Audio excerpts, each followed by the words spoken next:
Good morning all. So in our previous class we have covered current affairs till February 28. So let us start from March 1st. Okay, this is for March 1 to 14.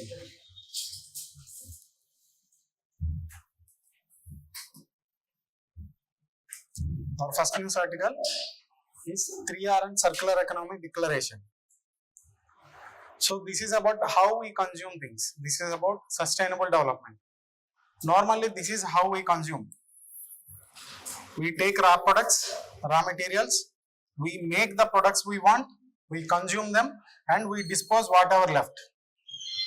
Okay, this is what called linear model. Okay, like I want a computer, I take the raw products, I make computer, I use the computer, after the end of it, I throw it away, the remaining products.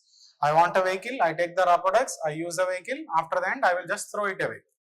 But this is very inefficient because the waste is piling up and it is not a sustainable one. Okay, so many countries led by Japan, they formed a forum, okay, Circular Economy Forum, to address this issue, which is the excessive wastage resulting from linear model. So in 2009, countries led by Japan started something called Regional 3R Circular Economy Forum in Asia and the Pacific. So you can see the countries that are participating in this forum and Japan. So now they want to shift to a model called circular economy. This circular economy is based on something called 3Rs, a simple model called 3Rs. What are 3Rs?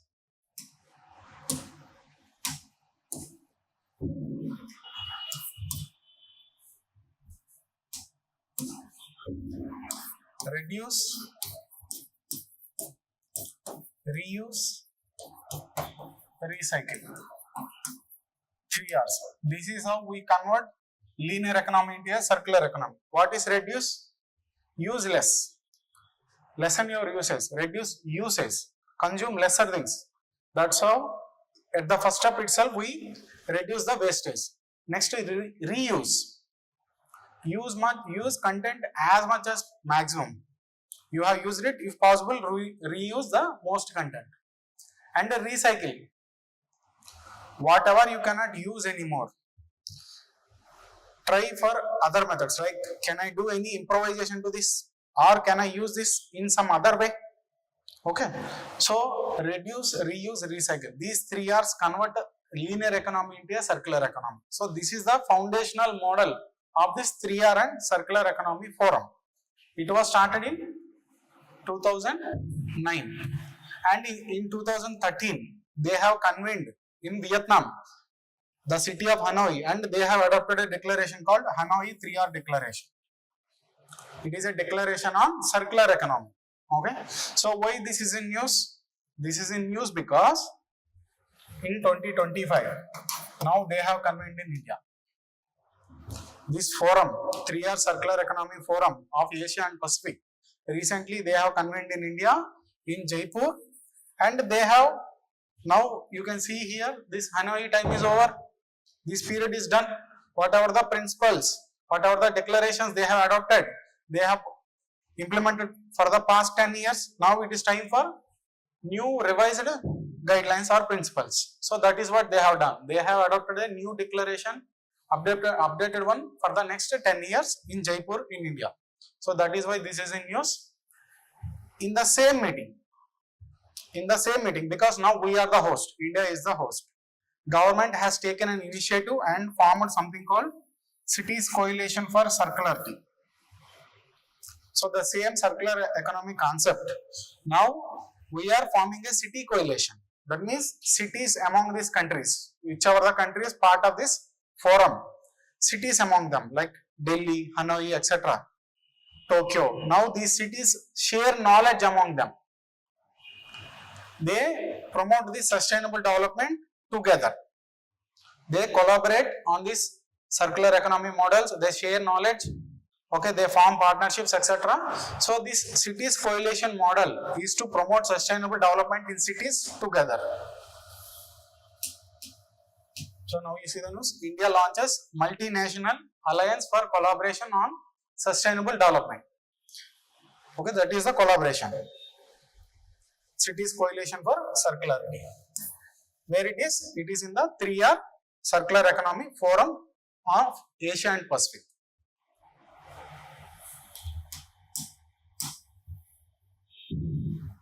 Next news is House panel flags gaps in implementation of rural housing scheme. So there is a scheme called Pradhan Mantri Awas Yojana. Awas means house in Hindi. So India had a goal of housing for all by 2022. We have got our independence in 1947. So we had a goal by the time India completes 75 years of independence, that is by 2020, we wanted to provide housing for all. That was our goal previously, but we could not achieve that. So it was extended for another 5 years. So under this scheme, all the poor people, all the people who are in need, they are given some support by the government to realize their goal of own house, safe and affordable houses. That is the scheme, PM Awas Yojana. It was launched in 2005 with the goal of housing for all. But by 2022, we could not achieve our goal. So it was extended for another 5 years. It has two components. PM Awas Yojana Urban, PM Awas Yojana Rural. Now in this particular news, we are talking about rural. So there is a parliamentary standing committee. We know we have parliamentary committees and there is a parliamentary committee on rural development. It is highlighting some issues in this PM Awas rural component, Gramin component. There are some problems with your implementation. So what are those problems? They are saying, sir, you are basing your data on this 2011 socio-economic census. We all know government has conducted a census in 2011, normal census. In addition with this normal census, we have also conducted socio-economic caste census. Socio-economic caste census. That means we have not just collected normal demographic numbers in ordinary census. We have also collected socio-economic data. That means whether they are poor or rich, which caste they belong to, which religion they belong to, etc. This is social data. Social economic data we have gathered after 1931. It was previously done in 1931 by Britishers. But after independence, we thought this will create more differences. People will become more rigid and more aware about castes. So we did not gather this knowledge on caste, etc. after independence. Only in 2011, out of practical need, we have conducted a census. But then government got changed. By the time this census conducted, government got changed and the new NDA government did not release this data. Government explanation is this: there is so much error in this data. So we cannot release something having errors in it. That is explanation given till now, till 2025. This socio-economic caste census data was not released by government. But for some purposes like scheme, government scheme, the scheme, same PM Awas Yojana scheme, government is using the data gathered in this census for economic purposes, like who are rich people, who are economically weaker sections, who are low income groups, who are middle income groups. For these purposes, government is using this socio-economic caste census data. First of all, government itself is saying the data itself is not fully reliable. Okay, then in 2020 something like COVID happened, which is a very disruptive event. Many people fortunes got changed. So you cannot use the same data before COVID and you use that to decide who is eligible, who are not after COVID. So definitely new data is needed. That is the one highlighting of this parliamentary panel. You are using outdated beneficiary identification models. Then financial assistance. When the scheme launched in 2015, we have decided around 1,20,000 or 1,30,000 depends on where you live. Around 1 lakh is the assistance. Still we are continuing with the same level of assistance. This panel is recommending to increase it to at least 4 lakh because real estate is increasing fast, house rates are increasing very fast, houses are not easy to buy or construct nowadays. So this assistance given by government under this scheme, 1,20,000, 1,30,000 is not enough. Okay, that is one recommendation. Then government itself could not meet the target, so government had to extend it by 5 years. And what about the people who have become poor? Meanwhile, you have implemented this scheme in 2015. So there are many people out there need your support, but you have excluded them, and whatever you have included, whoever people you have already included, you have not reached your target. So there is a need for a revising of targets. Okay. So first of all, the data you are basing on is unreliable. New method needed. Second one, assistance needs to be increased. Then your targets needs to be revised. Okay. These are some recommendations given by the housing panel. It is about the PM Awas Yojana, rural component, Gramin component. So next news is about quantum technology. So we have already seen many times how using quantum technology revolutionizes many fields. So if we use classical physics or whatever our traditional methods, output is somewhat low, ordinary. But if we can harness this quantum technology, it revolutionizes every field, whether it is weather forecasting, waste management, anything. Okay. Artificial intelligence, any field, quantum technology revolutionizes. So India government has implemented something called National Quantum Mission. So world is racing towards new technology. We don't want to left behind. So Indian government started something called National Quantum Mission in 2023. So under this, we want to promote research and development. We want to create a new development hubs for the promotion of this quantum technology so that it can be used in multiple fields like making quantum materials.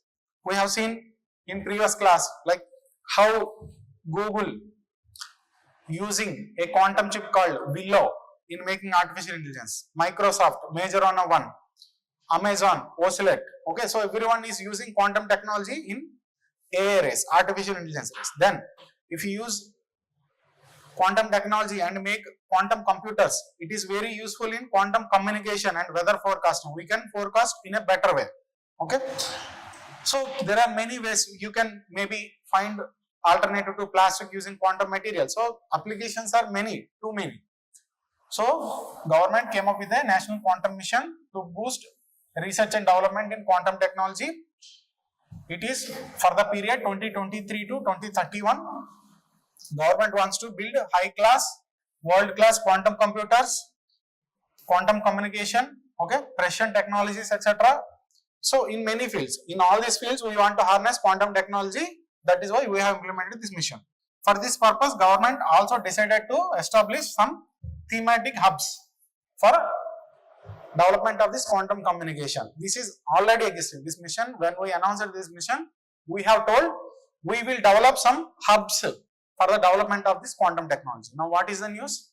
It is nothing but now government has actually made those hubs operational, which are already declared as a part of this National Quantum Mission. Hubs to develop quantum technology made operational. Okay.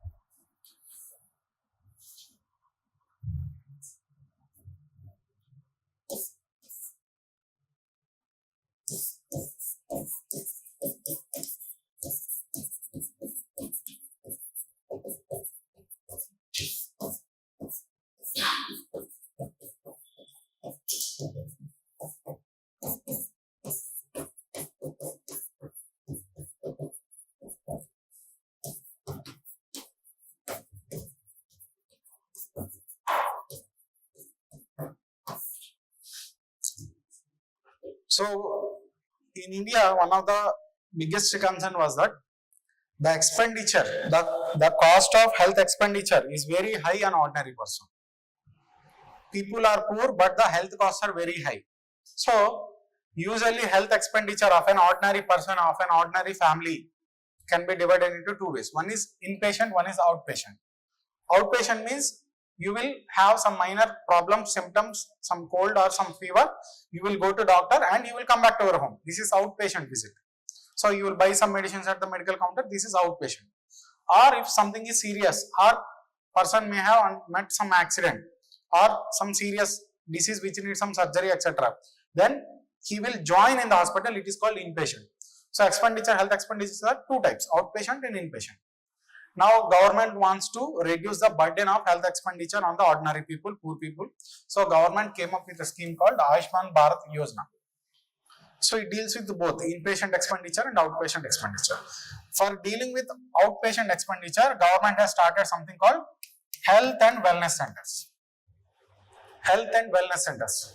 Simply put, our primary care health centers in every village and town. Okay, primary care health centers where people can visit, like government hospitals. People can visit and have this primary checkup and come back. Okay, so government wants to promote the infrastructure under this Ayushman Bharat scheme in this health and wellness centers. Inpatient component. Government has started something called, see, inpatient. I'm drawing. There is no space here. Inpatient, government has started a special scheme called PM Jan Arogya Yojana. We will see everything is in the next slide. I am just explaining. Government came with a new scheme called PM Jan Arogya Yojana, which deals with the inpatient expenditure, or you can call it insurance scheme, health insurance scheme. PM Jan Arogya Yojana is a health insurance scheme which protects or which bears cost up to 5 lakh for every eligible family. So as per the government conditions, if you are poor enough, your family is eligible to a cover of 5 lakh. Some person of your family may admit into hospital, government will bear the expenditure. Some person from your family may meet an accident, government will bear the expenditure up to 5 lakhs under this PM Jan Arogya Yojana health insurance scheme. It is a health insurance scheme for a family, 5 lakh per family. For this, government empanels hospitals. Government chooses some hospitals. Which are the hospitals meeting the criteria, government will lay the list, like you should have this number of beds, you should have this number of doctors. So subject to meeting some minimum quality conditions, government will empanel hospitals into this PM Jan Arogya Yojana. Then digital technology is everywhere. Okay, so let us remove this outpatient one. There is a health and wellness component to this Ayushman Bharat. That's what I want to say. So Ayushman Bharat,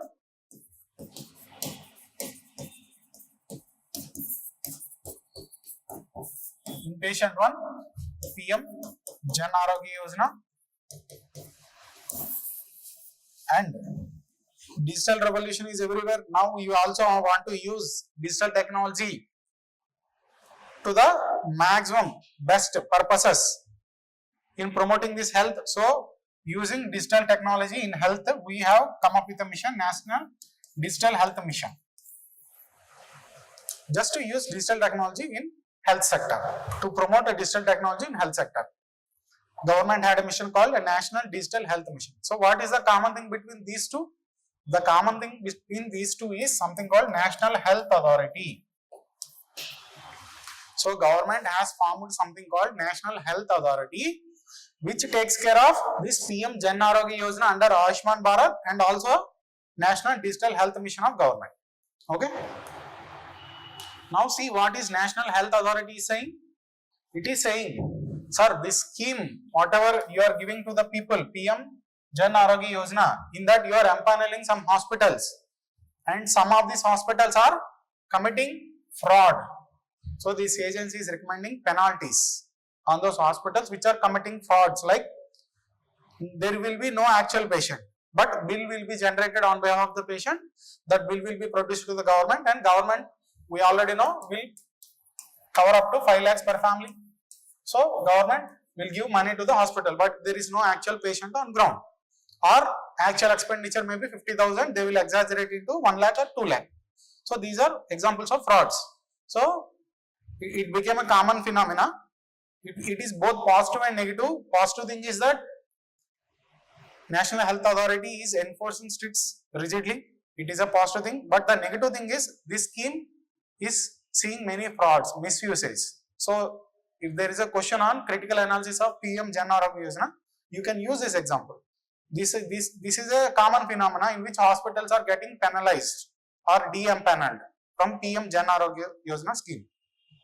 So almost 3,200 hospitals were recommended for penalties by this National Health Authority, which takes care of both PM Jan Arogya Yojana and National Digital Health Mission. Okay.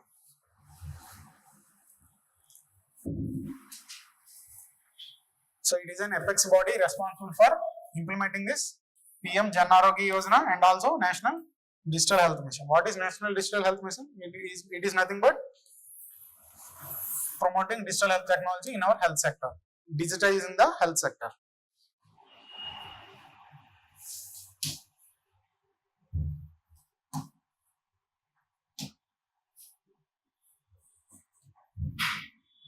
So that is the news. So this scheme provides insurance to the vulnerable population. We will empanel hospitals. NHA has recommended penalties on some hospitals which are committing frauds.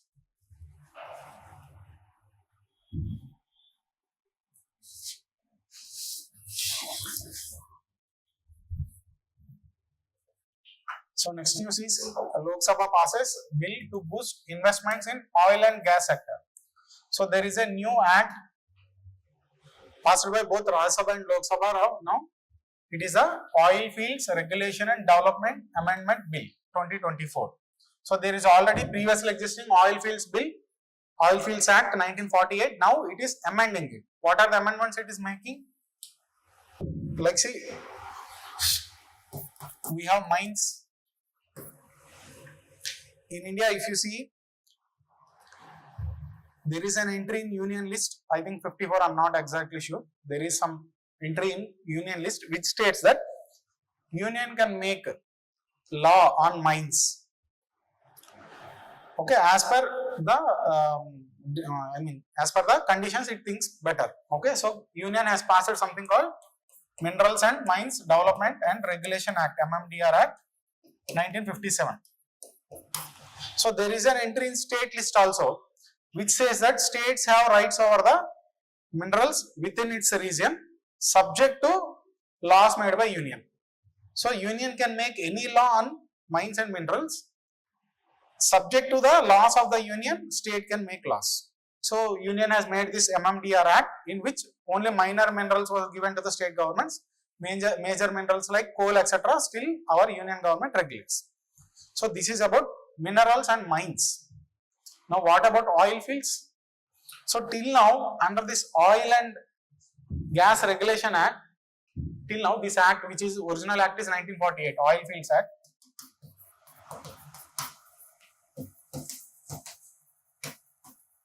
Till now we used to call this oil fields also. Oil field is nothing but oil and petroleum, etc. we dig in the sea or in river deltas. Till now we used to call them also mines. Now by amending this act, government has changed the name from calling them mining leases to petroleum leases. That means now it is going to the exclusive purview of union. No more state governments have power because it is not a mining anymore. If you can call mining, if it exists within a state, like if there is an oil field within a state of Assam, subject to central laws, Assam government can levy some tax. But now it cannot anymore because it is not a mining one, it is a petroleum lease now. So this bill obviously received some criticism of limiting state taxation rights because it is not calling them mines or minerals anymore. And while government amended this act, some other changes were made to promote private investment.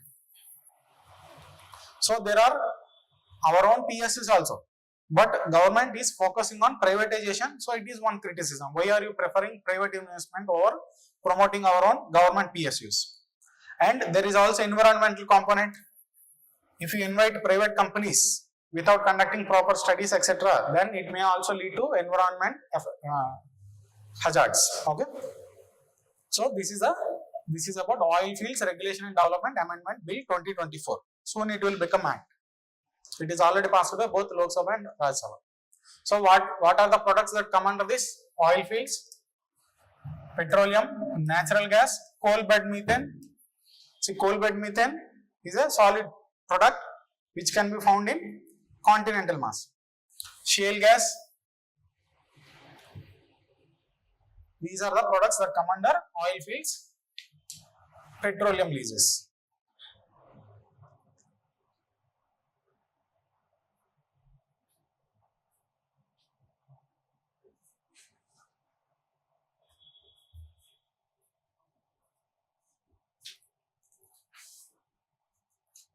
So there was some debate about Great Nicobar project.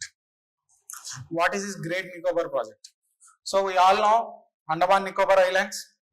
So these are Andaman Islands, these are Nicobar Islands, this is Andaman Sea. So North Andaman, Middle Andaman, South Andaman, Little Andaman, these are separated from Nicobar Islands by something called 10-degree channel. There will be something called 10-degree channel. So again, Car Nicobar, Little Nicobar.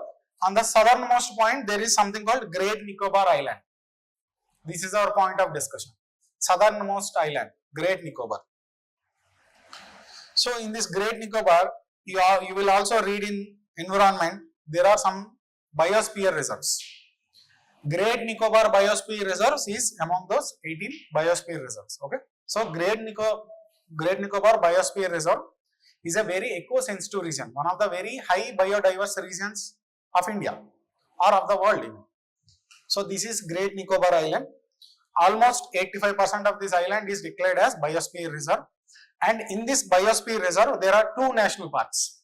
One is Campbell Bay National Park.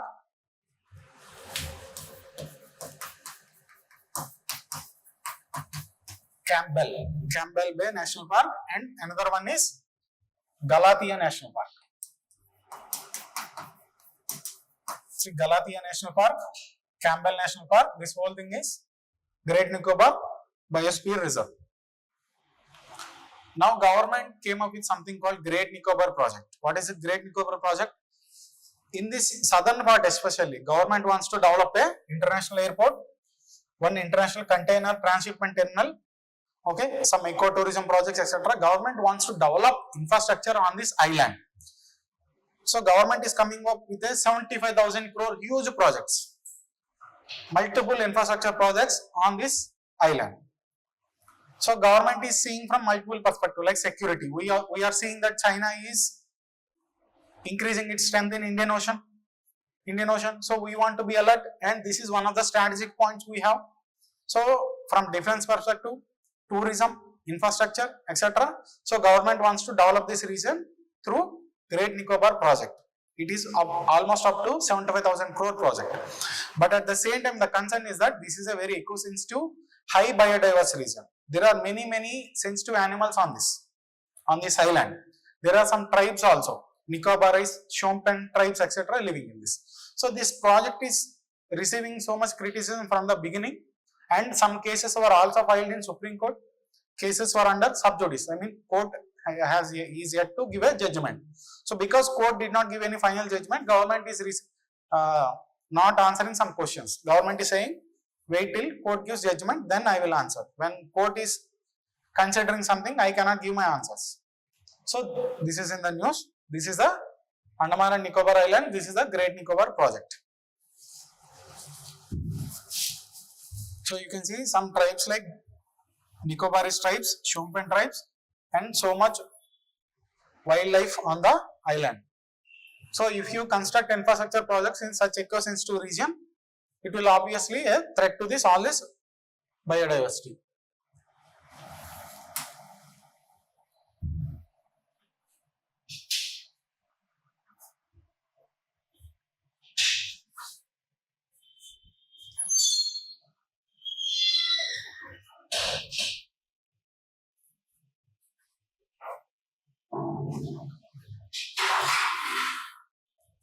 So India has renewable energy goals.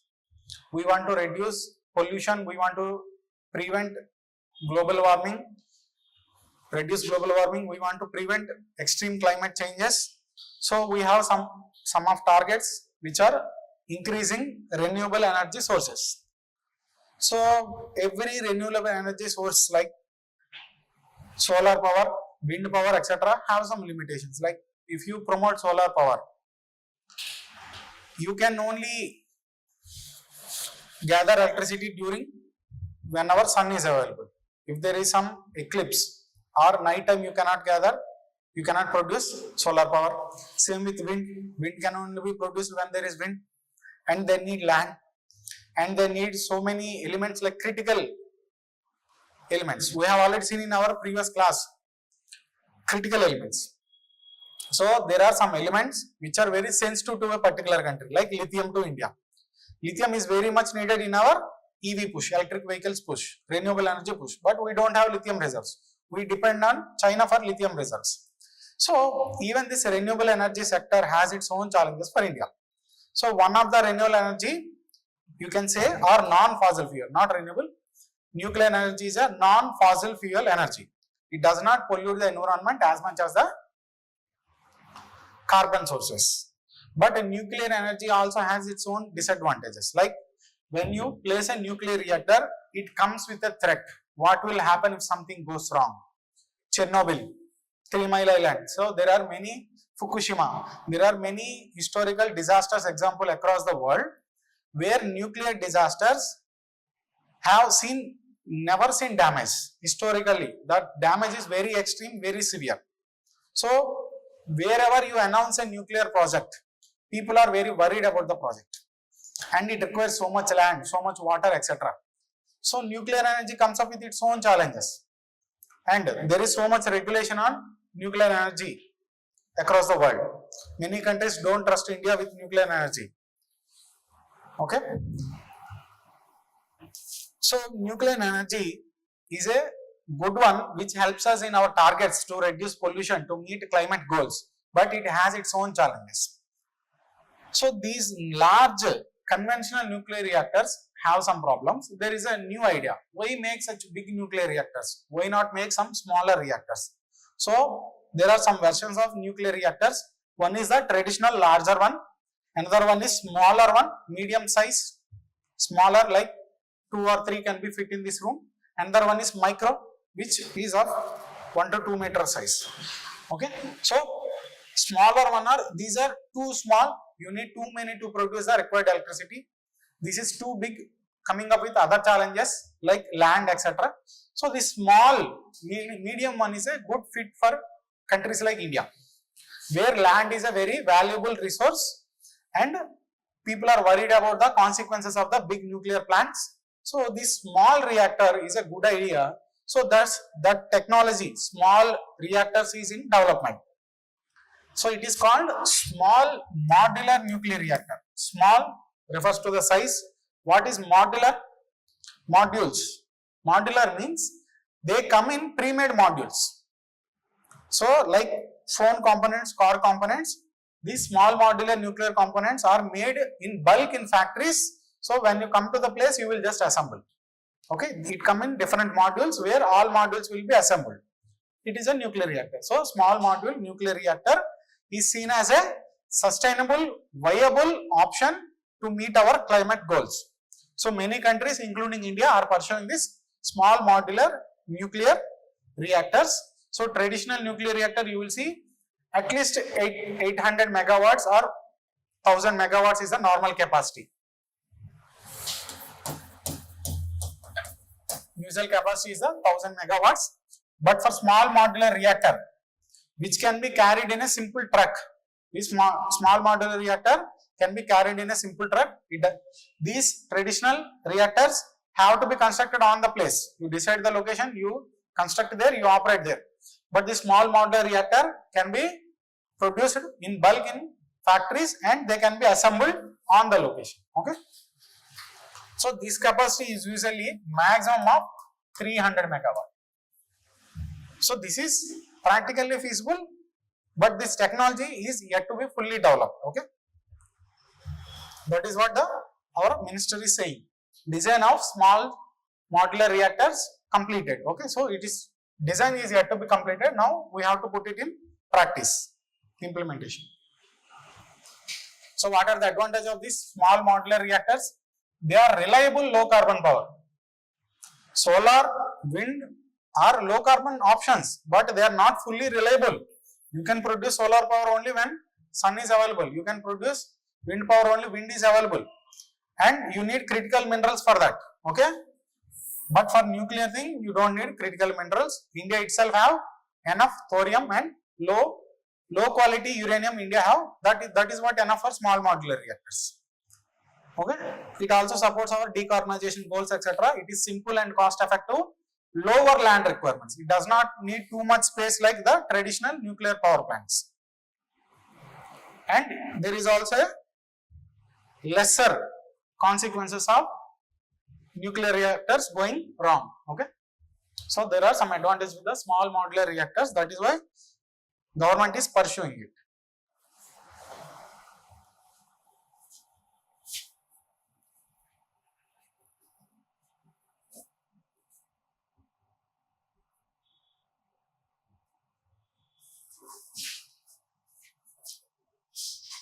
So recently, wife of a famous Hollywood actor in US died of a disease caused by something called hantavirus. So it was a shock for them because in a developed country, this is a disease that is primarily spread by rats or rodents. So a celebrity dying from a disease caused by rats, which is usually seen as which is an animal lives in unhygienic places. So it is a shock for them. It becomes sensational. So what is this hantavirus and how does it spread? So it spreads from rats only, rodents, through urine, feces and saliva of rodents only. It does not spread from human to human. You have to directly come into contact with this virus, which is present in urine, feces and saliva of the rats, rodents. So this problem with this hantavirus is that the diseases it causes usually have no cure. We could not invent a cure till now. That is the problem with it. And it can have severe consequences. It can have multiple consequences on kidneys, lungs, etc. People may die. In this case, this person died and there is no cure. So only prevention is the only solution as of now. So it is a virus, hantavirus. It is spread by rats.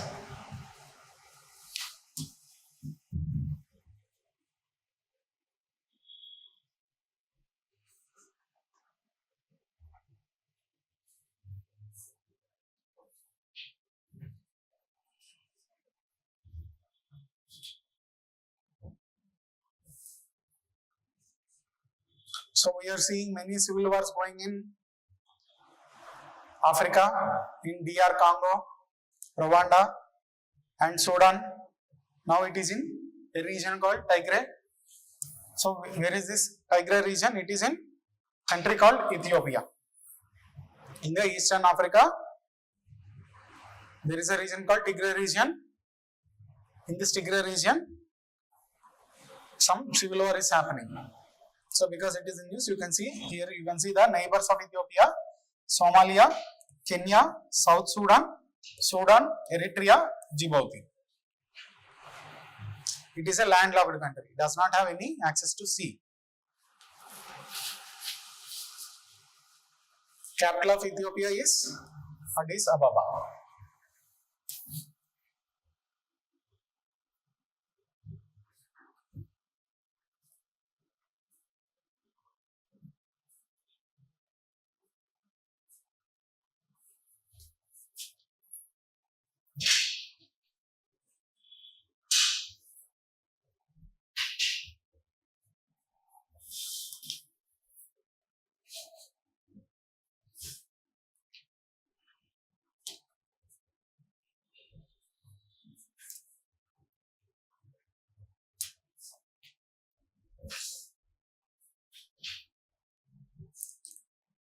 So this is an article about one of the most ignored source of pollution.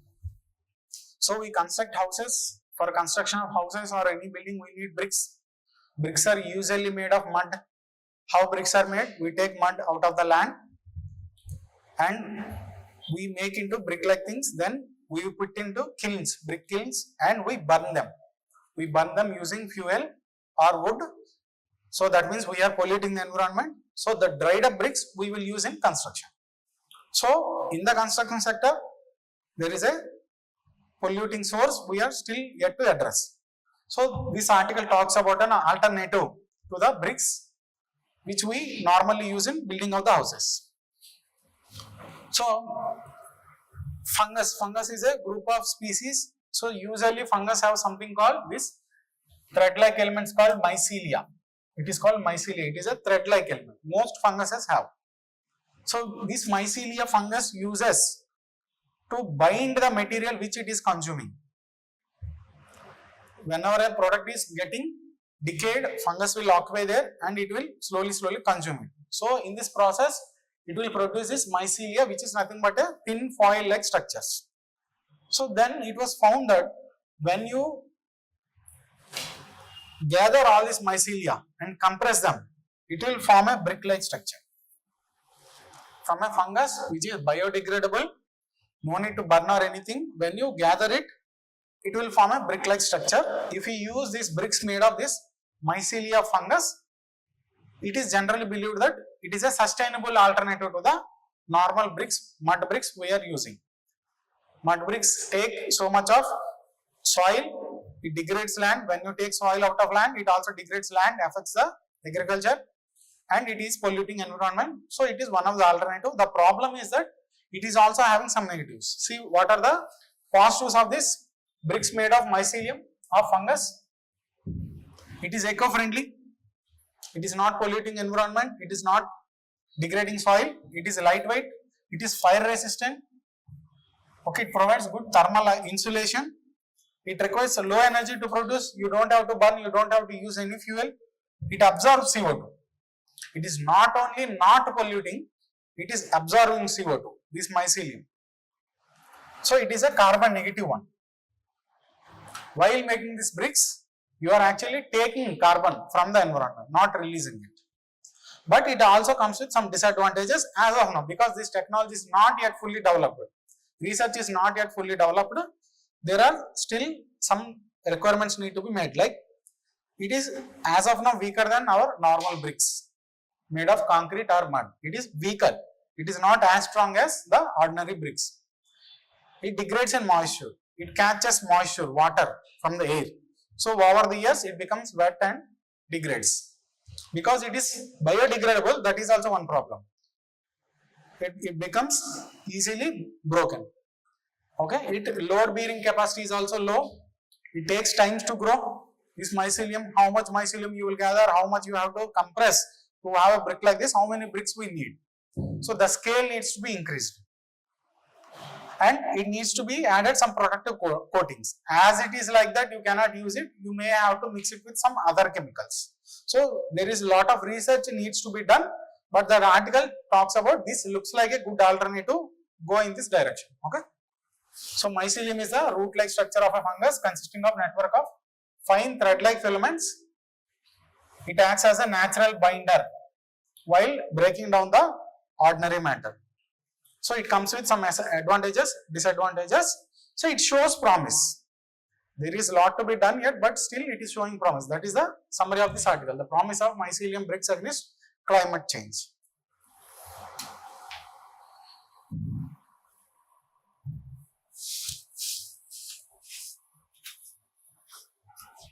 So you can use the content as some supportive arguments in your mains answers. So how alternatives can be found, how investing in research in other things. This is not a investment in renewable energy, this is not investment in solar or wind power or nuclear power, but still it can help in reducing climate change and global warming. Okay.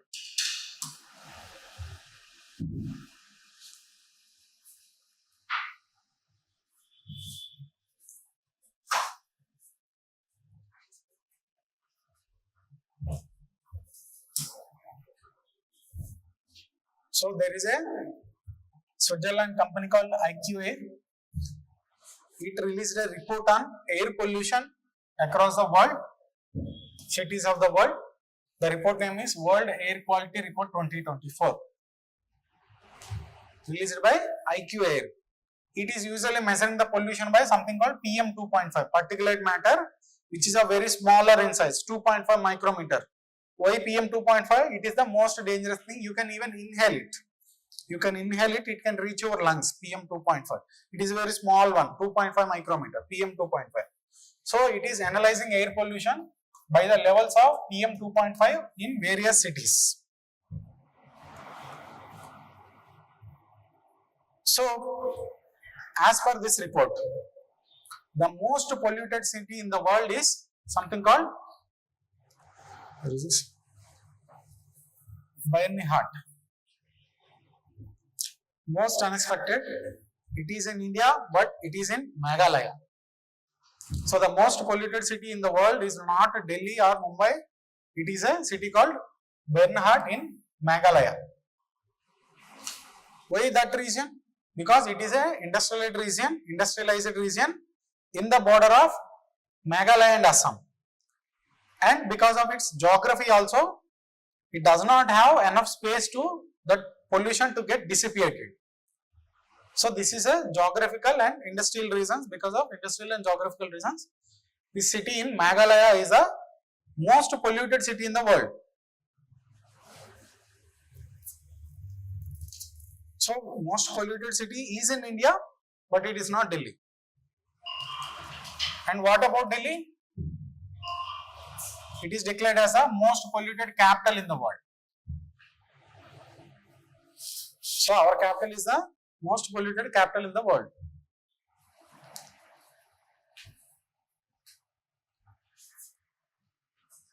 Which is the most polluted country in the world? There is a country called Chad in Africa.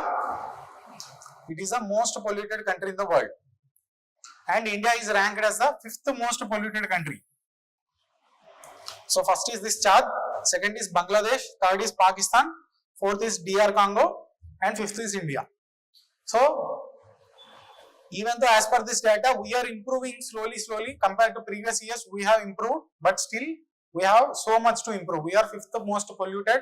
Our capital is the most polluted capital.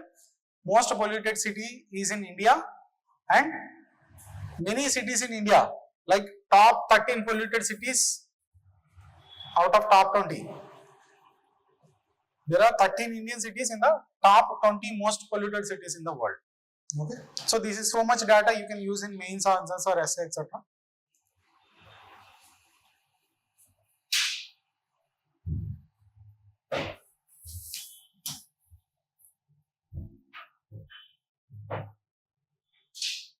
So next one is Indian Railways to dig ponds under government mission Amrit Sarovar.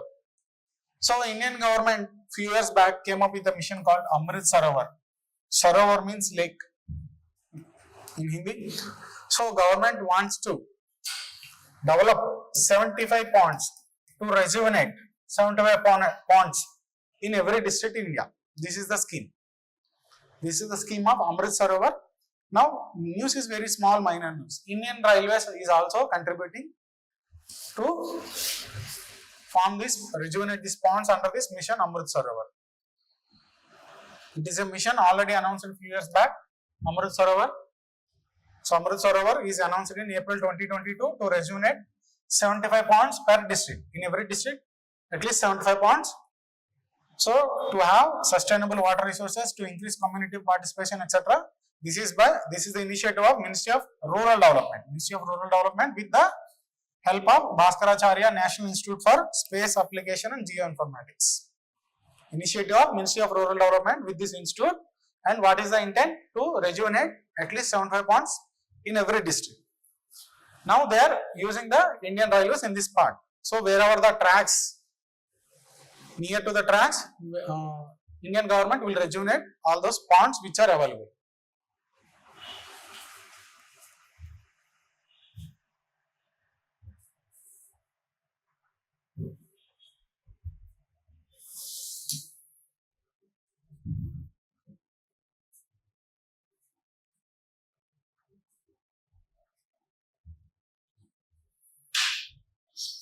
So gaming sector in India, this is one of the trending topic. So with the rise of digital revolution and with the rise of new technologies like AI, gaming is booming. So this is not a traditional one, it is an altogether new sector, but it is growing very rapidly. So whether it is a good one or bad one, we have not decided yet.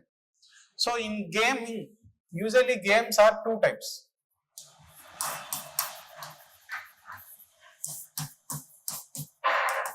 Games of chance, games of skill. Like I am rolling a dice, now me and my friend are betting on it. If 5 comes, person A will pay 500 to person B. If any other number comes, reverse. Person B will pay 500 to person A. Is there any skill involved in this? Dice, any number will have same probability, 1 by 6. There is no skill. Okay. So this person B has high probability, pure chance, 5 by 6. He has 5 by 6 chance of winning the dice, because any number other than 5, he will get the money. He will have 1 by 6. Person A is betting on number 5. So there are some games in which there is no skill involved. Rolling a dice, there is no skill, it is random. There are some other games in which skill is involved. Like even you take normal arts, cricket, etc. In many games you have skill involved. Same with the video games. Race, some people may have additional skill. Like take this Dream 11, whether it is a game of chance or game of skill. Do you know Dream 11? You know, we form teams. There is something called Dream 11. Before every cricket match, it gives us the opportunity to form our own team. So we shall use our expertise. Ideally, we shall use our expertise. What is the pitch condition? Who are the players playing? Okay, who are the opponent team? What are the bowlers? So what is the players form? So it is debatable, but there are, summary is this, there are some games in which skill of the individual matters. If I am playing a game, there are some games in which my skill matters. A person having high skill has high chances of winning. There are some games like rolling a dice in which there is only a chance, no skill. Right now we are not differentiating it. Government is levying 28% GST on gaming sector. Any type of game, you earn money, you have to pay 28% GST to government. I played some game, I put some bet, or I invested some money, I earned 1 lakh, I have to pay 28,000 to the government. So this is the same GST on consumption of tobacco products, etc. So all the sin goods, the same GST we are levying on all the games, and in the games we are not differentiating.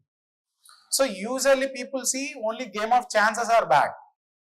If I have some skill and I can earn money, why people think it is bad? If I have some skill, I can use it in a positive way to earn money. It is my wish. So usually it is seen game of skill as not a bad thing. Game of chance is a bad thing, addiction. So this is one of the criticism of levying 28% GST on it. You are not differentiating between good and bad. And especially this gaming sector is rising so much. This is the time government needs to encourage it. But government is levying the highest possible GST on it. So this article talks about the same. So is the government stifling, that means restricting the online gaming sector? This article goes on to discuss the same. So this online gaming sector is one of the rapidly growing market. It already valued at 33,000 crore in India, and it will double soon. In the next 4 or 5 years, it will almost become double as per the projections. Right now, we are levying 28% GST. Okay, even Economic Survey 2024-25 calls for deregulation and rationalizing these GST rates. Okay. Even many state governments actually banned these games, even Dream 11, etc., like Karnataka, Telangana, etc. Then some people went to court. Even courts at the time said, game of skill, you can say them legal. Okay, so game of skill are fine. The problem is with games of chance.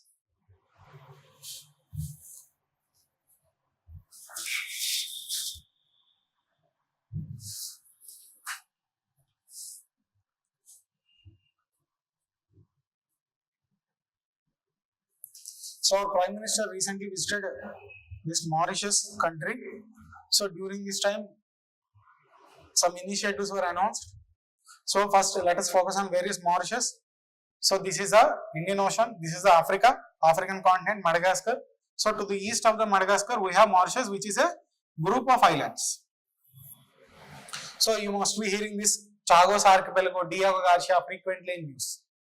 So previously this Chagos Archipelago was occupied by British, and this Diego Garcia was leased to US government, but recently all the islands except Diego Garcia were given back to Mauritius. So all islands under Mauritius except Diego Garcia because that is under lease to the US for some more years.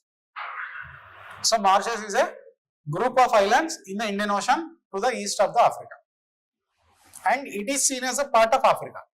It is seen as a part of Africa.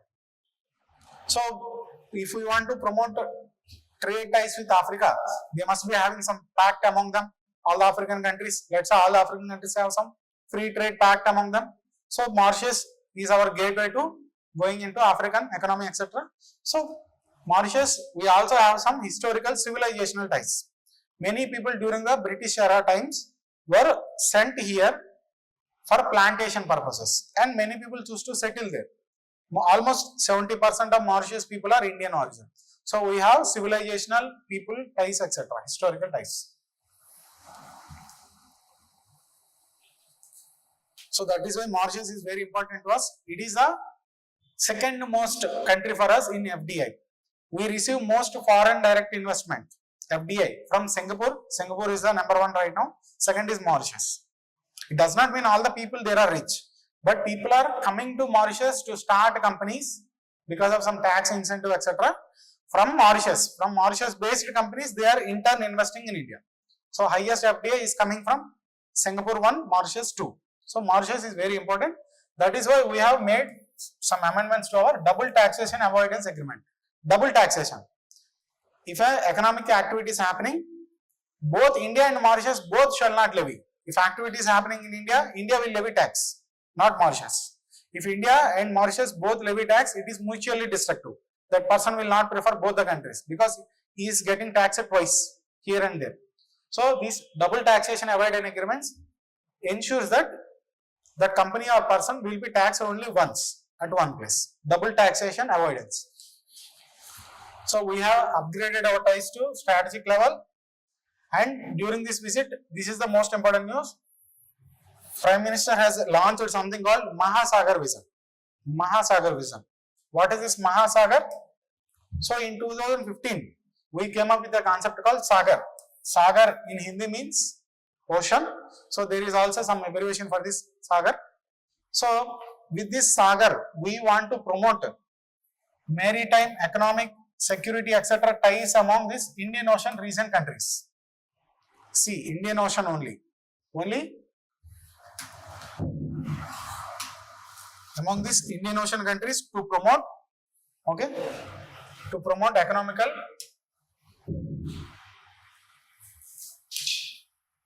maritime ties, etc. We have came up with this concept called Sagar. India came up with the concept, and these are the countries that participated. So till now, this Sagar initiative we have carried out. Now we are improvising it. Now we are taking it to the next level. Now it is called Mahasagar.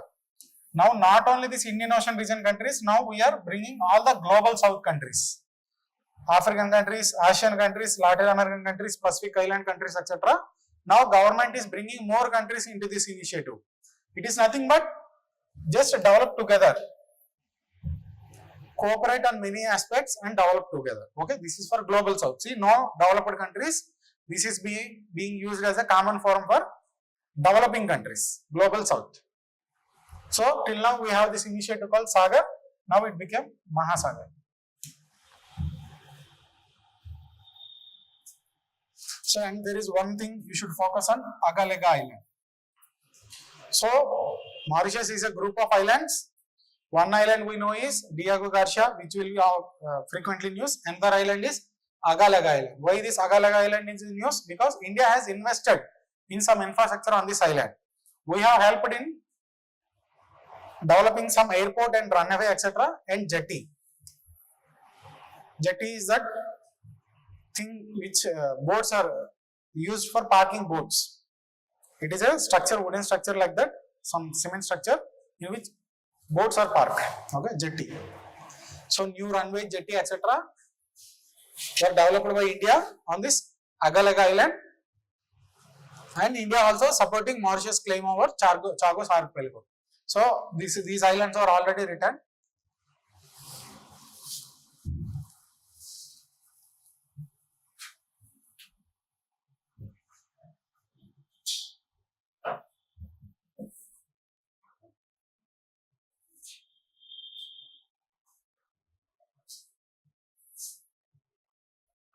So there are some workers called ASHA workers.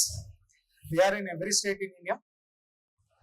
In Kerala, these ASHA workers are recently protesting.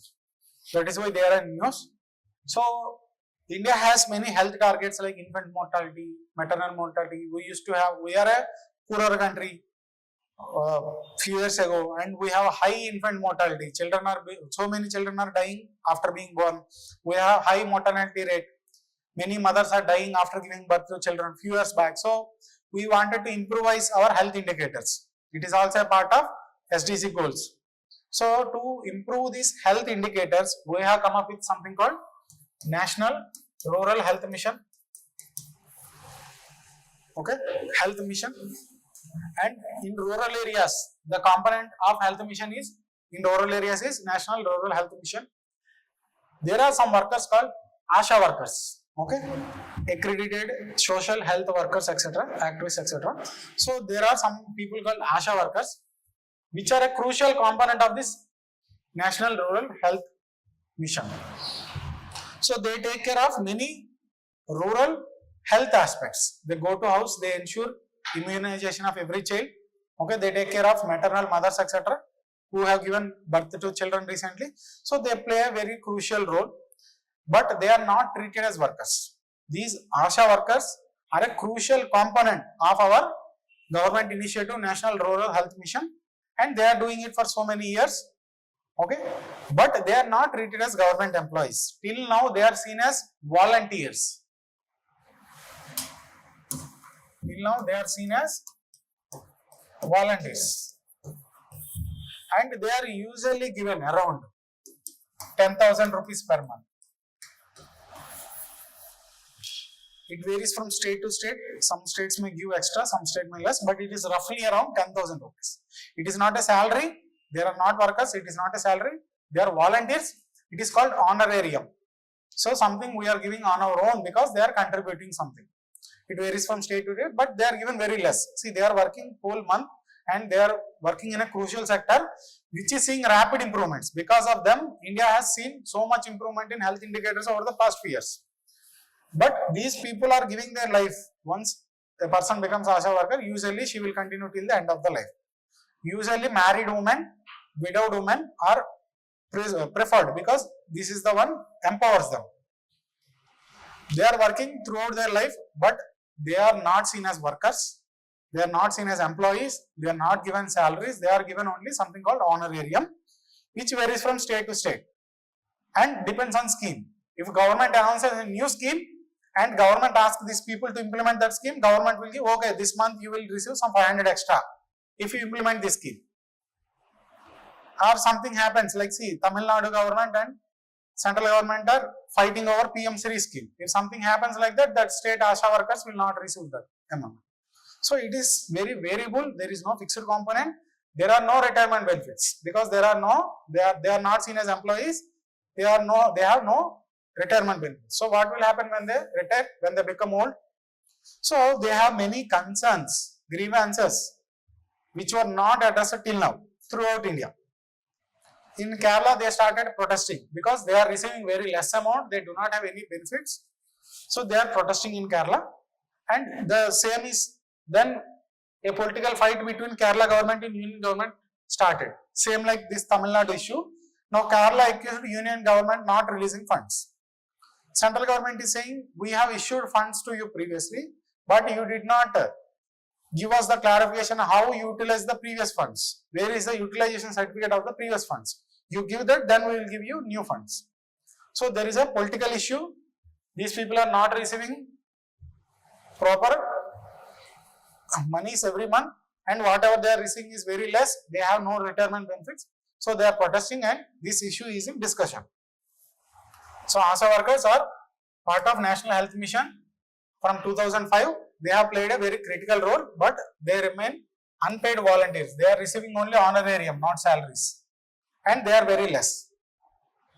Almost throughout India, there are 10 lakh ASHA workers across India. So now these Kerala ASHA workers who are striking, they are asking a minimum honorarium of 21,000 at least and 5 lakh as retirement benefit. When they retire, they want 5 lakh rupees at least. So especially during the time of COVID, they have played a very crucial role. The critical role they are playing is not in debate. But employing these 10 lakh people as government employees, giving them retirement benefits, etc., is something we have to see what government will do. But here you can see government is assuring they will receive enhanced pay. It is already decided we will increase the honorarium to them. That is the news.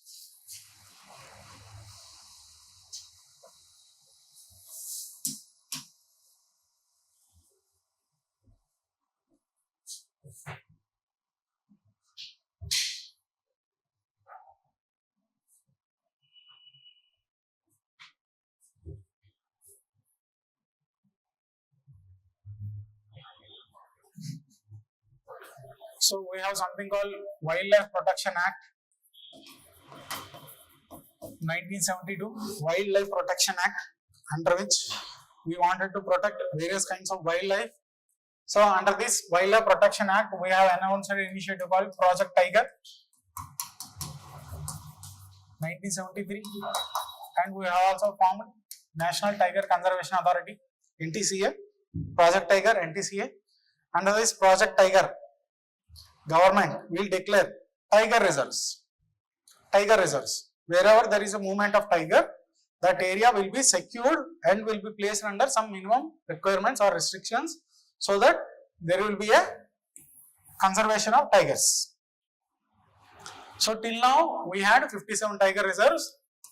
Now there is a new tiger reserve in Madhya Pradesh, Madhav National Park. It is a 58th tiger reserve. So there was some debate happening on these voter IDs. So in West Bengal, so usually this is a political issue. Election Commission, opposition parties or state parties accuse Election Commission of favoring Union Government Party. So this is happening very frequently. It always happens. Whichever the party is in power, it always happens. So recently, some opposition MPs and Bengal government members came forward and they have highlighted an issue. Every voter, when they become 18 years, when they cross 18 years, when they become adult, as per the right granted under Article 326, okay, Universal Adult Franchise. India is based on Universal Adult Franchise. Any person above 18 years have the right to vote. It is a constitutional right. So, above 18 years, when a person register, Election Commission will issue something called elector ID, or in common parlance, voter ID. Elector ID. It is called elector ID or voter ID. So when you register as a voter, you will be issued that, and it will have something called a 10-digit unique alphanumeric code called elector's photo identity card. It is number. This is the elector photo identity card or voter ID. It has a unique number, 10-digit number, voter ID number. It is supposed to be unique for every voter. It is a 10-digit one. It is supposed to be unique. But recently some people came forward and highlighted that same people from different states having the same number. Some person in Bengal has the same number. Some person in the Orissa has the same number. So they are not supposed to have the same number. But some are having same number. So some opposition people have highlighted this issue and they have made some political accusations. Anyway, that is not our concern. But it was having same number, and even Election Commission admitted it. Election Commission said there were some previous errors while shifting to the digital platform. Previously we used to have manual allotments. Now we have shifted to the digital platform. So in this conversion some errors happened. Between some states same numbers continue. So it is not an issue as per Election Commission. It will be rectified. Anyway, nothing of practical significance. So this EPIC is in news. So what is it? It is a 10-digit alphanumeric code, unique ID. Okay. It is introduced in 1993 under Register of Electoral Rules. 1990 it is a 10-digit alphanumeric code. That means it will have alphabets, it will have numbers. To prevent voter impersonation and electoral fraud.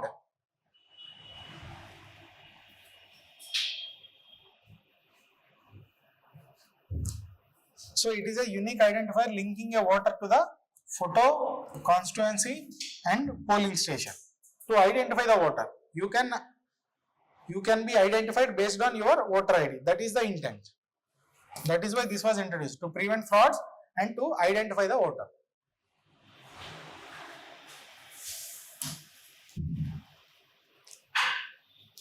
So we have seen UGC guidelines on VC appointment.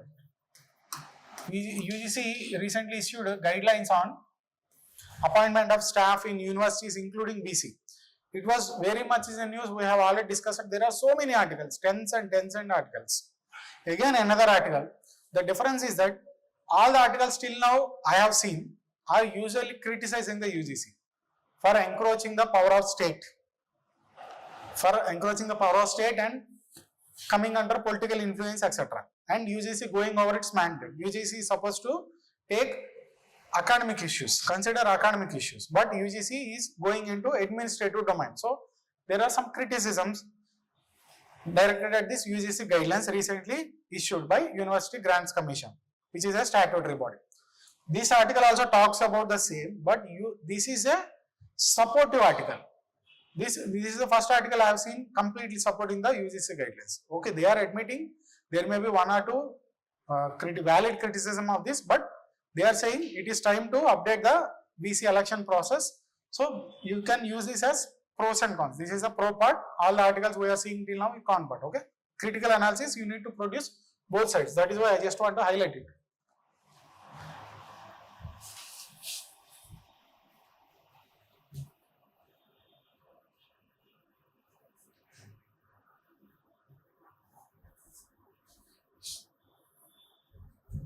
So there is one nuclear plant in news. It is not in India. It is a Roopur nuclear plant. It is in Bangladesh. It is frequently in news. Bangladesh. It is the first nuclear power plant of Bangladesh. It is being constructed with the support of Russia.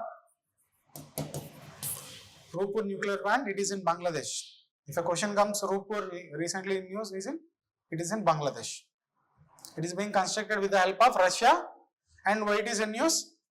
Some expert team came here to study it, to study the status of this nuclear plant. It is the first nuclear plant of Bangladesh.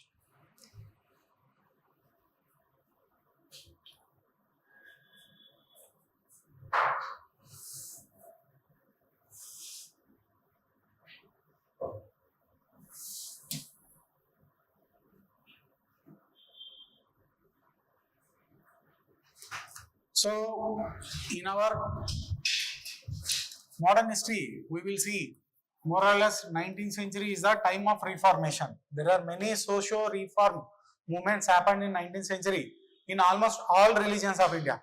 Hinduism, Islam, Christianity, Sikhism, etc. Many religions we have studied socio-religious reform movements in 19th century. In modern history, you will read. One of the socio-religious reform movements of Islam is Ahmadiyya movement.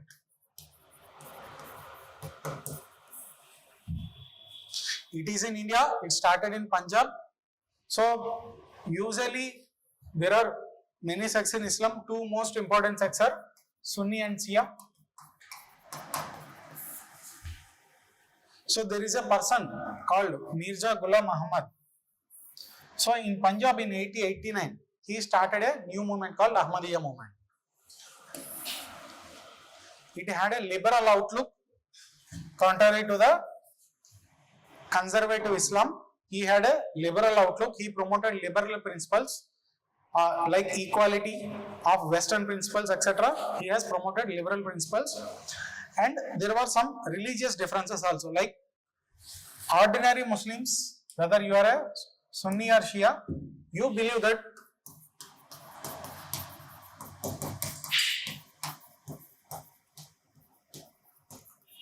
Prophet Muhammad is the last true prophet.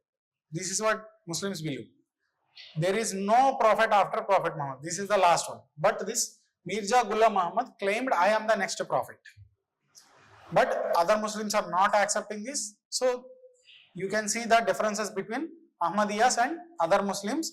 If you go to Pakistan, these Ahmadiyyas are not even seen as Muslims. They will not accept this Mirza Ghulam Muhammad as the next prophet, and they will not accept these liberal aspects of this Ahmadiyyas. They accept many other gods, like even they talk about Krishna also, Ahmadiyyas, Lord Krishna of Hinduism. So they had a very liberal outlook and a comparatively different outlook in some aspects. Core tenets are same. They accept all the core tenets of Islam. They accept Quran, etc. 90% same with the other Muslims. 10% they differ, especially in this prophet issue. But in Pakistan, because Pakistan is Islamist country, they are not seen as a Muslims. They are not supposed to offer Friday prayers in public. The Parliament of Pakistan has banned this. The Parliament of Pakistan declared Ahmadiyyas as non-Muslims. You are not Muslim. We are not accepting you as Muslim. Please don't do Muslim prayer. Muslims usually pray on Friday. It is called Juma. So they are not supposed to do it. But some people done it. They have even arrested people. See, some, like, imagine in India. In India, there is a freedom of religion, 25 to 28 articles. If a person believes in it, government will not say you cannot believe in this. If I believe in some God, if I believe in Lord Hanuman, government cannot come to me and say don't pray to Lord Hanuman. In India, it will not happen. But in Pakistan, it is happening. Okay, so the news is not relevant for our preparation. But this Ahmadiyya movement has its roots in India in our modern history. During British times in 19th century, it is one of the social reform religious movement. Okay.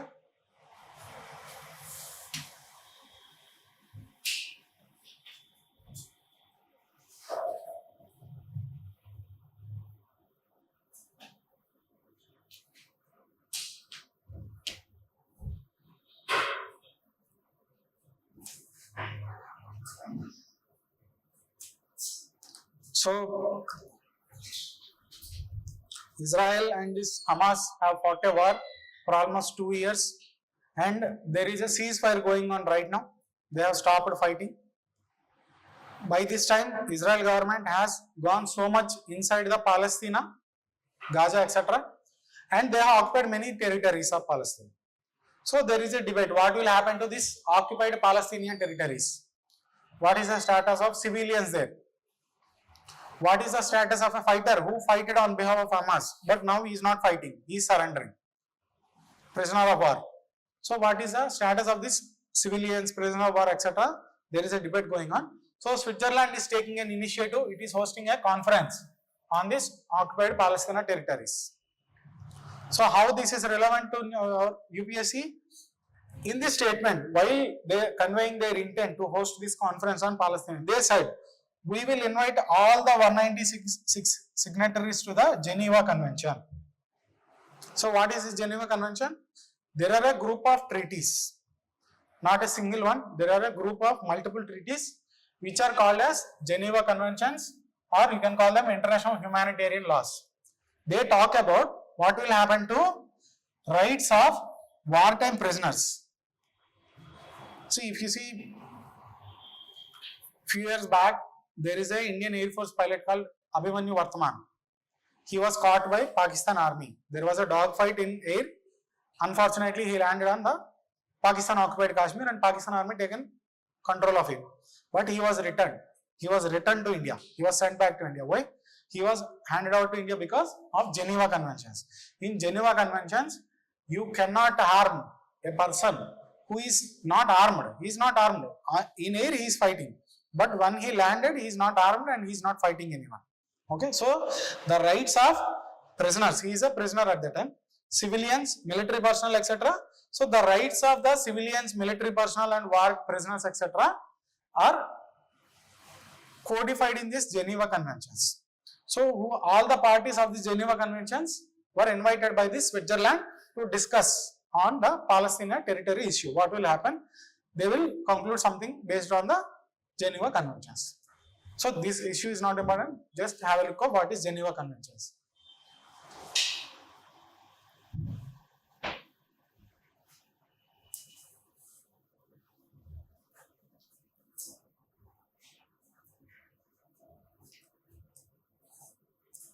So CAG, Comptroller and Auditor General of India, he has produced a report. In this report, he has stated that there are some funds called compensatory afforestation funds.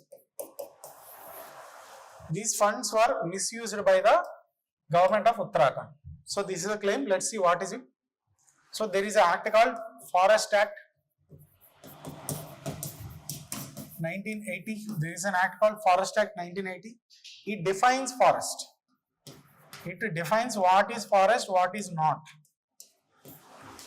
And this Forest Act 1980 says, if you divert some forest area, when something is declared as a forest, now you have to divert the forest area for some industry purposes or road or some other infrastructure purpose.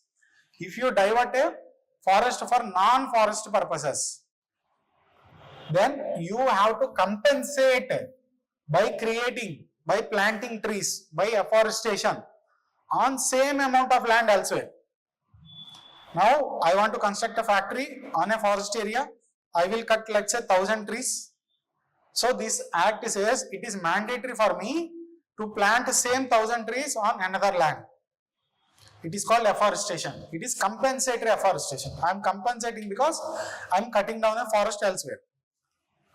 So, from this Forest Act, Supreme Court has given some guidelines. Based on the guidelines of Supreme Court, Union Government has passed something called Compensatory Afforestation Fund Act 2016.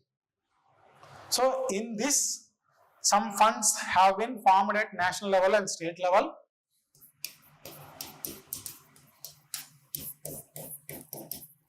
For compensatory afforestation, that means any company or any individual cutting down forest somewhere, he has to do afforestation as a compensation. It has some funds. He has to deposit some fund. Maybe government on behalf of him will carry out this afforestation. He has to deposit some fund. In this funds, National Compensatory Afforestation Fund, State Compensatory Afforestation Fund. Now this issue is related to that. This fund, State Compensatory Afforestation Fund of Uttarakhand, is misused. They are supposed to be used for afforestation, but they are used for some other purposes. Okay, that is the report of CAG.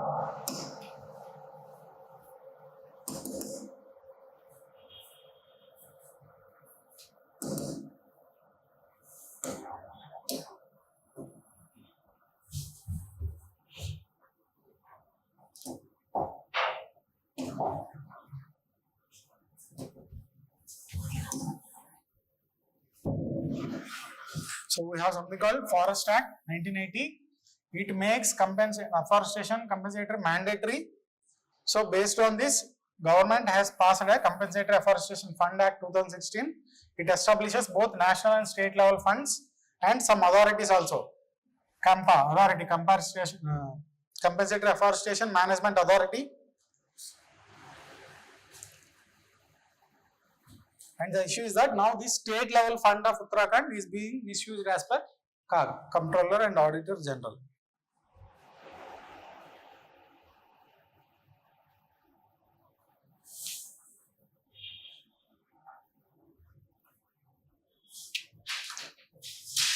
So next is about Aditya L1 mission.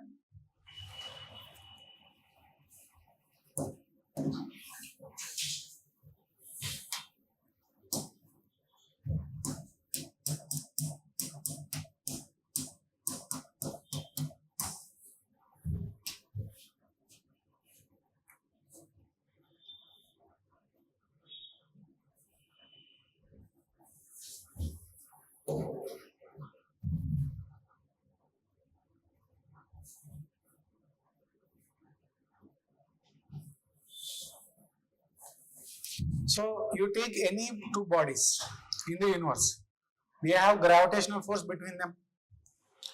So take the example of Sun and Earth, or Earth and Moon, any two bodies. Let's take case of Sun and Earth.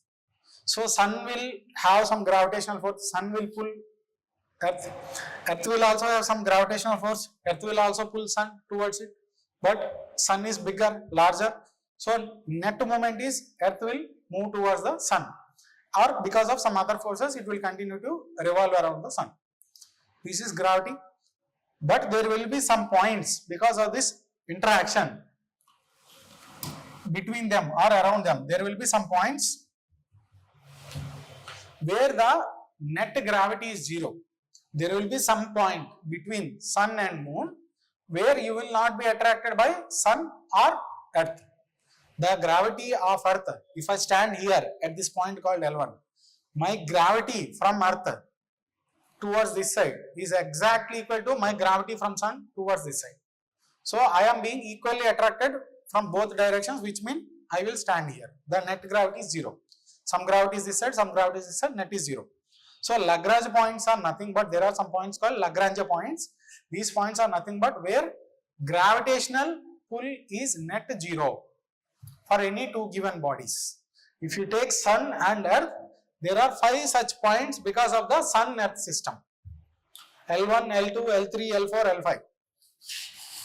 If you have heard of something called James Webb telescope, it was put in this L2, Lagrange point 2, because it is a stable point. It will not be unnecessarily attracted towards any other celestial body.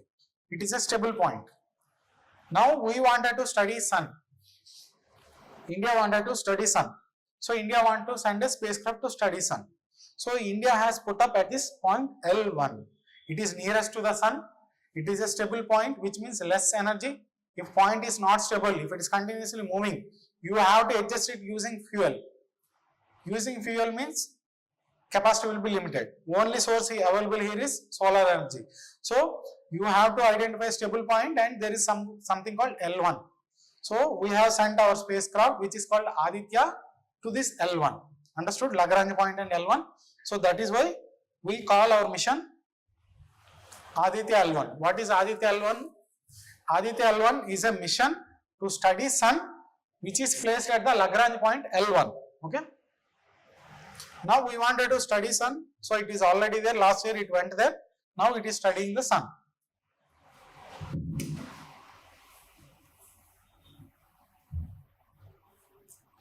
So sun has so many layers and sun has so many reactions happening inside. So sun will produce lot of radiation, all wavelengths, infrared, ultraviolet, visible, whatever we are seeing sun, it is in the visible spectrum.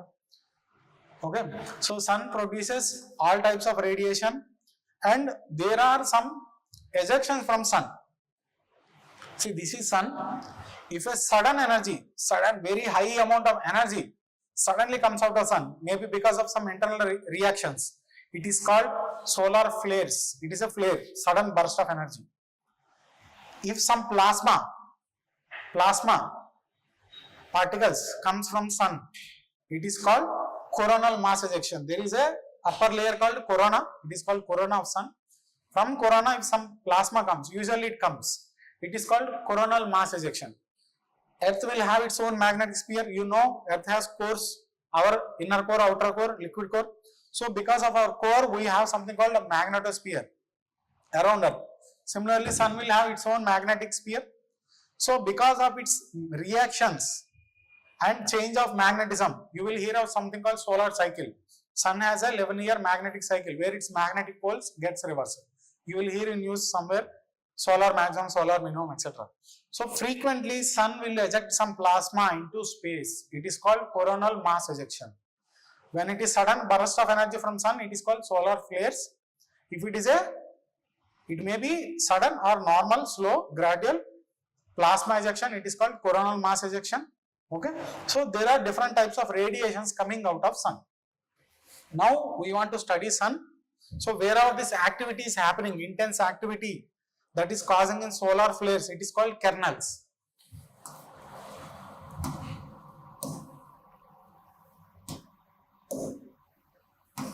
So if intense activity happens here and there is a sudden burst of energy into space, this region is called kernel.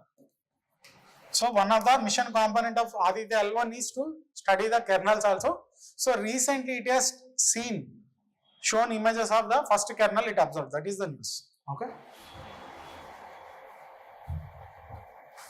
So solar flares are the sudden bursts of energy. Coronal mass ejections are the eruptions of plasma. Okay, and there are also solar winds, which are continuous ejection of charged particles of sun. This is a continuous process. These are occasionally occurring process. Continuously charged particles from sun will come along. Continuously there will be a charged solar wind from sun towards earth, towards all sides. This is the direction of earth. So the news is that our Aditya L1 has observed these kernels first time.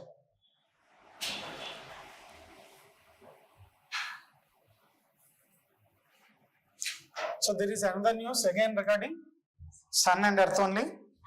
So we already seen sun ejects different kinds of radiation. So sun continuously ejects solar wind, which are nothing but charged particles. So when this charged particle comes towards earth and interacts with the earth's magnetism, there are two phenomena happen here. Okay, one is front shock.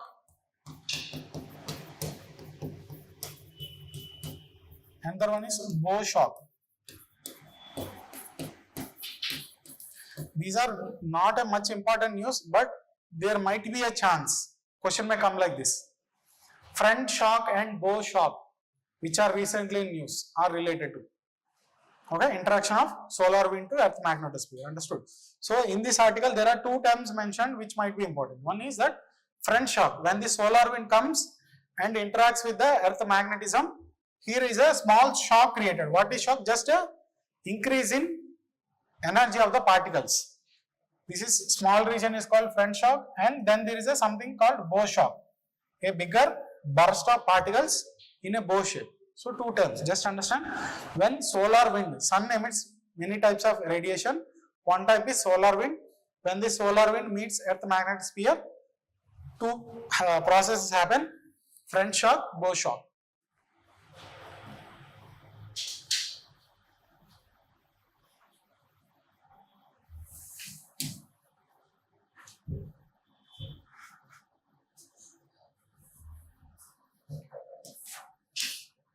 Front shock, bow shock. So news is political. So recently, opposition leader criticized the government for vacancies in the National Commission for Scheduled Caste. So that particular news is irrelevant, but the issue here is that there is something called National Commission for Scheduled Caste, which is a constitutional body. It has vacancies. So a constitutional body is formed for a particular purpose. If there are no members, that means it is not fulfilling its purpose, which is constitutional. That means it will have some consequences. So it is a genuine criticism, I will say. So what is National Commission for Scheduled Caste? So when in the original constitution, there is an article 338, it talks about special officer for SCs and STs, special officer. So it says president shall form special officer for promotion of protection of interests of scheduled caste and scheduled tribes. Then in 1990, with the 65th Constitutional Act, this term special officer, which is a single member body, was replaced by a commission. National Commission for SCs and STs. Commission is a multi-member body. But here it is the same commission for SCs and STs, same commission under Article 338. Then we have done another Constitution Amendment Act 89th in 2003. Now we have divided them. A separate commission for SCs, Article 338. A separate National Commission for STs, Article 338A. What is 338B? National Commission for BCs. Recently it was given constitutional status. Okay, so now our discussion is about National Commission for SCs under Article 338. What is its composition? It is what is in news. Composition is in news. Okay, it should consist of chairperson, vice chairperson, and 3 members. But right now only chairperson and 1 member. Total strength is 5. Right now there are only 2 people. That is why opposition leader is criticizing. Okay, so this provision you should know. Chairperson, vice chairperson, and 3 members. Who will appoint these members? All the members will be appointed by President.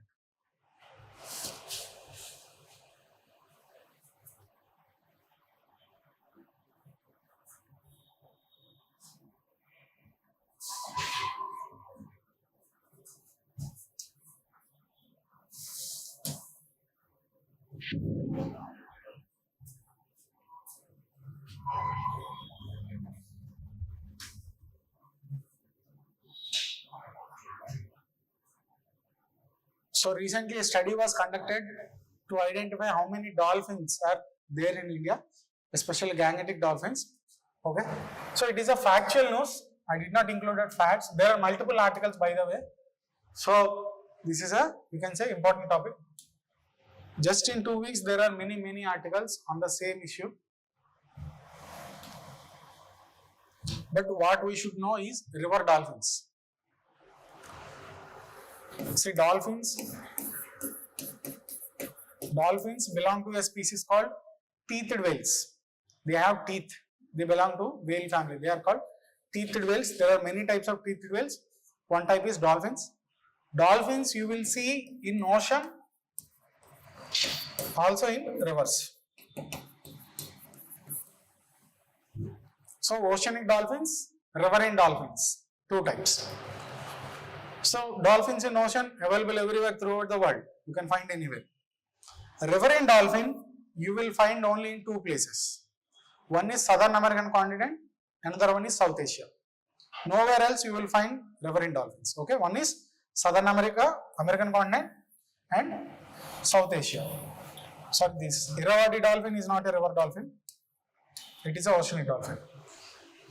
So in Southern America, Amazon River, etc., Bolivia, there are many countries, Amazon and other rivers. In Southern American continent, you will have river dolphins, and in South Asia, you will have river dolphins.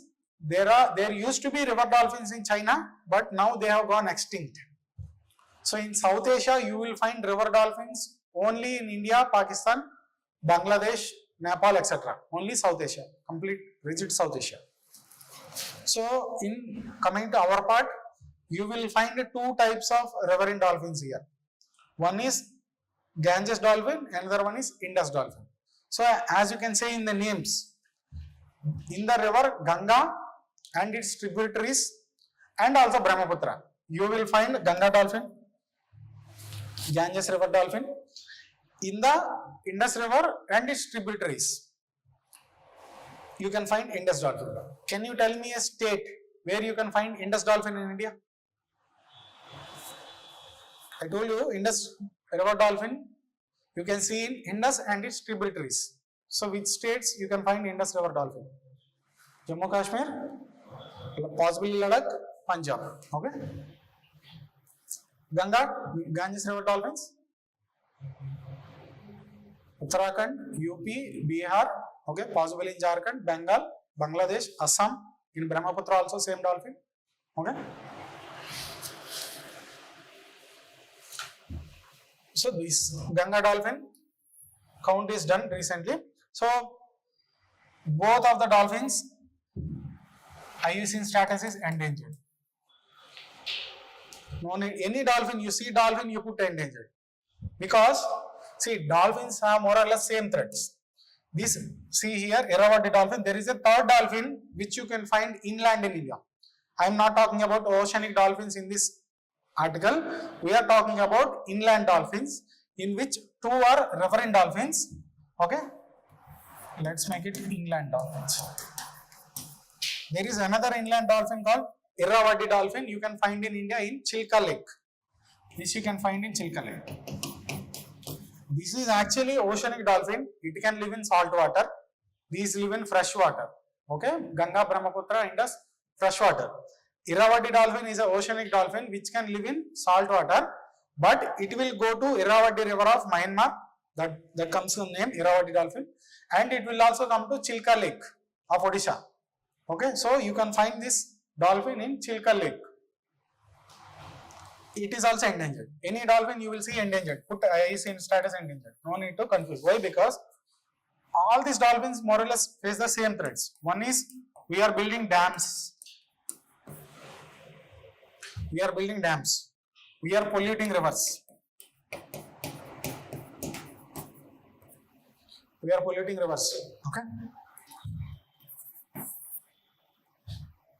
And noise pollution.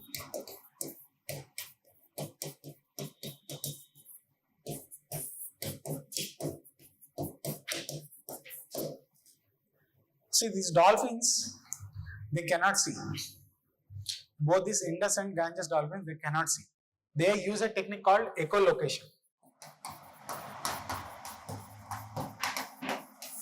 Echolocation means movement through sound. They cannot see, they release the sound, sound gets reflected back, they will calculate how much speed sound went, how much speed it came back. So they will identify, okay, there is a fish here, that is why my sound immediately came back. There is a boat there, so it took some time. Okay, so it uses a technician called echolocation. It releases sound, it calculates how much time sound gets reflected, it taking for reflection. So they use a technique called echolocation. Like submarines. Submarine is based on this only. So first of all, you are restricting the movement in the rivers by constructing dams. How many dams are there in Ganga? How many dams are there in river? Let's say there is a small river, whole river is available to this Ganges dolphins, but now you are constructing dams everywhere. So now it cannot move beyond this dam, this dam. Okay, so constructing dams is a hazard for them. Then pollution, we are polluting everything, air, water, etc. We have seen many times during Kumbh Mela also how Yamuna and Ganga river is seeing pollution. So these dolphins are also suffering from pollution and they use echolocation techniques. And now we are using boats, etc. in rivers. Okay, we are having industries adjacent to rivers. We are using boats on the rivers. Government is actively promoting national waterways. So when they are using sound as a medium for movement, now you are creating artificial sound using ships and factories. So it is disrupting their movement. It is disrupting their natural lifestyle. So they are confused now. They are releasing a frequency, but the same frequency is coming from elsewhere. So they are miscalculating their movements. Okay, so it is also a hazard for them, and they may also face natural hunting for meat or for some other purpose. They may also be killed from humans. So because they are facing all these threats of modern world, all dolphins became endangered. Southern American dolphins, all the Indian dolphins, Irrawaddy dolphin, all are endangered. China dolphin became extinct itself. Okay, so this is what about river water dolphins. Irrawaddy dolphin is not a river water dolphin. Okay, it is a oceanic dolphin only, salt water. So this article talks about the census conducted for river water dolphins. So that's it for today. Main articles we have done. Let me just explain briefly some articles fast. Okay, so there is an agency called SIPRI. Okay, Stockholm Research Armed, etc. It does research on military purchases. Okay, military imports, exports, etc. So it will study which countries are importing main military goods, okay, defense, etc. So it says India second largest. Usually in many cases India becomes first, rarely India becomes second. Maybe because Ukraine is fighting a war, Ukraine is the first one. Ukraine is in active war with Russia. So Ukraine is the #1 importer of the arms in the world. India is the second. Russia is the largest exporter of arms to India. And there is a hunger strike done by Tamil Nadu fishermen. So this fishermen issue between India and Sri Lanka, and even there is an article of fishermen issue between India and Pakistan in Gujarat. Same theme, different news articles. Okay, fishermen issues between India and its neighbors is coming in news. This is very much in news recently, so you can study this from the perspective of mains also. Let me just explain briefly.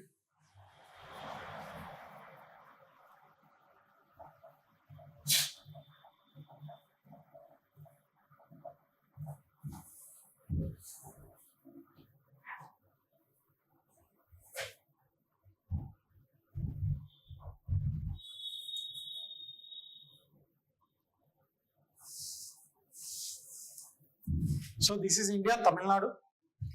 This is Sri Lanka. See, the problem is, take Maharashtra. You can go this side into the open ocean, there is no other country. There is, take Karnataka, there is no other country. There is no Kerala. You can go far into the ocean, there is no other country. Same with Andhra Pradesh. Okay, same with Odisha, more or less. The problem for Gujarat towards Pakistan is that they cannot go too far. Okay, they will reach Pakistan waters. Same with Tamil Nadu people. If they go too far, they will reach Sri Lanka. So they don't have enough space for the moment. First of all, I am talking about fishermen. I am a fisherman. it's not very easy to catch good amount of fish within a less distance. I cannot fish immediately on the coast. In coast, we have restrictions, coastal regulation zone management rules. So, if I have to fish, I have to go to some away from the coast and then I have to fish. And depends on reason, season, climate, okay, geography, for many reasons. Sometimes fishermen may have to go far into the ocean to have minimum amount of fish catch. Okay, but here they don't have space. We have agreed on an international border between India and Sri Lanka. This is the Indian part, this is the Sri Lankan part. Indian waters, Sri Lankan waters. We will not allow Sri Lankan fishermen in Indian waters. Same, they will not allow Indian fishermen into Sri Lankan waters to fish. Usually, Tamil people share sentiments with the northern region of Sri Lankan because these are also Tamil Sri Lankans. But here the issue is that there are comparatively fishermen in Tamil Nadu side are rich people. Comparatively, I am saying. These are not rich people. These people on the other side are very poor. Sri Lanka has suffered from civil war for many years. Sri Lanka main government has fought a war with Tamil rebels in the Tamil Sri Lankan part for many years. Okay, LTTE Prabhakaran. So these people are very poor comparative to the Tamil Nadu fishermen. So they cannot afford rich fishing methods. They use old traditional fishing methods. On the other hand, some fishermen on this Tamil Nadu coast has enough resources. They employ a technique called bottom trawling.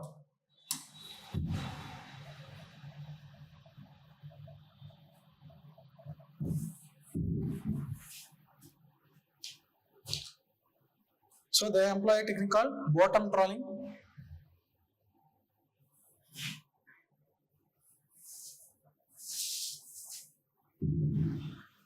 See, here it is shown as just netted.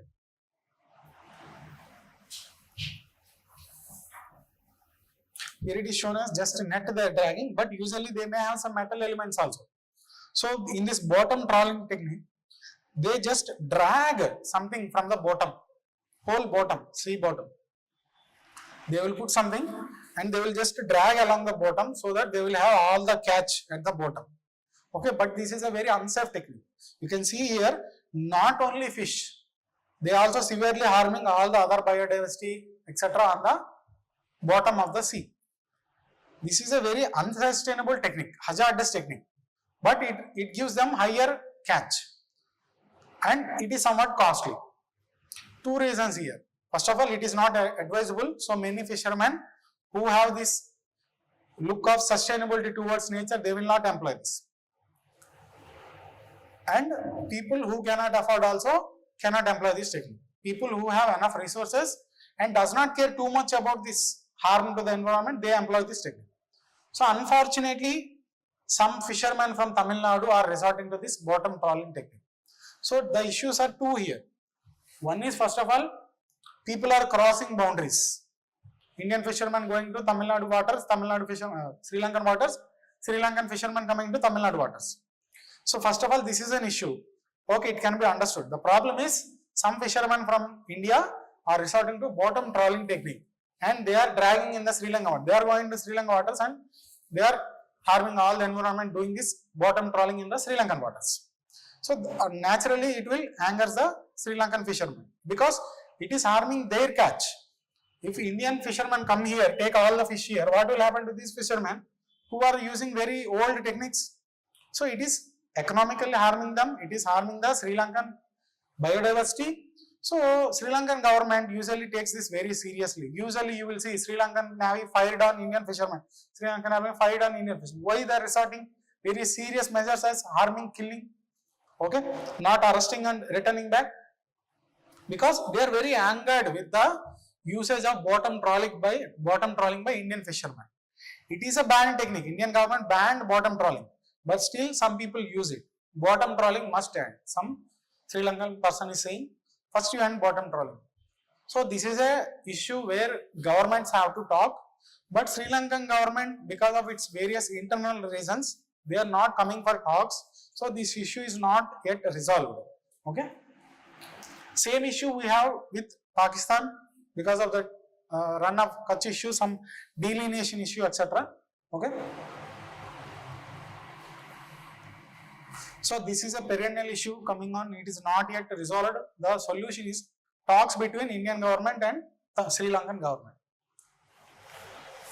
So two aspects. One is environment, geography, and there is also international relations. Three aspects. Okay. So there is a visit of Home Minister to the Assam. There is just a small mention of a tribe called Koch Rajbons. So there is a tribe in news called Koch Rajbons. So when Home Minister went there, they met them and asked for ST status, scheduled tribe status. Okay, Koch Rajbons, where they are in Assam.